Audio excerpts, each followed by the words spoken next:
بسم اللہ الرحمن الرحیم۔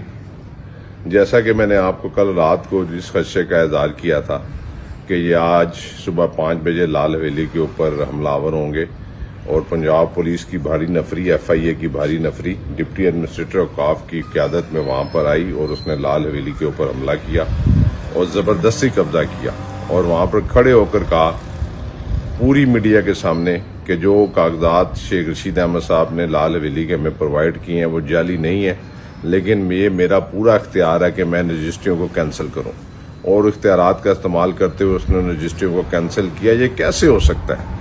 اور ہماری جو اپیل ہائی کورٹ میں پینڈنگ پڑی ہے اس کی ارلی ہیئرنگ کے لیے ہم نے درخواست دی ہے اور ہم نے سیکرٹری جو کیا نام ہے مذہبی امور ہے اس کو بھی آج درخواست دے رہے ہیں کہ ہمیں سنا بھی نہیں گیا، ہمیں نوٹس بھی نہیں دیا گیا۔ ہمارے وکیل صدارت عبدالرازق نے ابھی تو اس کے اوپر بحث بھی نہیں کی تھی، کل ایک دن میں یہ فیصلہ لکھا گیا اور ایک دن میں فیصلہ لکھنے کے بعد اس کو صبح اس کے اوپر عمل درآمد کروا دیا گیا۔ ہم ان چیزوں سے گھبرانے والے نہیں ہیں۔ لال حویلی ایک پبلک سیکریٹریٹ ہے، کوئی 15-16 منزلہ پلازا نہیں ہے جہاں سے ہمیں کروڑوں روپے کی انکم آ رہی ہو۔ وہاں پر ہماری ذاتی جیب سے اخراجات ہوتے تھے، ہم وہاں پر بیٹھ کے لوگوں کے مسائل حل کرتے تھے، اس شہر کی بیٹیوں کے لیے اسکول کالجز ہسپتال بنایا کرتے تھے۔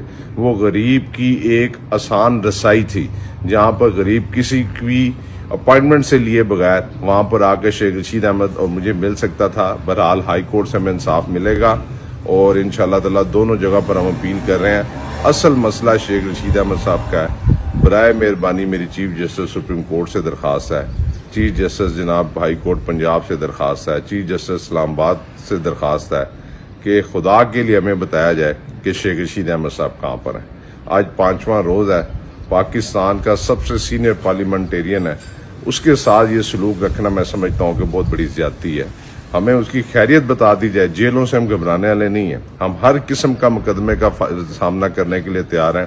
ان کو عدالتوں کے روبرو پیش کیا جائے جو ان پر مقدمات ہیں، حالانکہ کوئی مقدمہ ان پر نہیں ہے، جو بھی ان پر مقدمہ ہوگا وہ اس کو فیس کرنے کے لیے تیار ہے۔ لال حویلی بھی دوبارہ کھلے گی ہائی کورٹ سے انشاءاللہ تعالی، وہاں پر اپنے کاغذ جمع کرائیں گے۔ دوسرا، ایک بار پھر اس ملک کے اعلیٰ اداروں سے بھی میری درخواست ہے کہ ہمیں شیخ رشید احمد صاحب کی صحت کے متعلق بتایا جائے کہ وہ خیریت سے ہیں، کہاں پر ہیں، تاکہ جو فیملی میں اس وقت ٹینشن ہے وہ ٹینشن ختم ہو۔ بہت شکریہ۔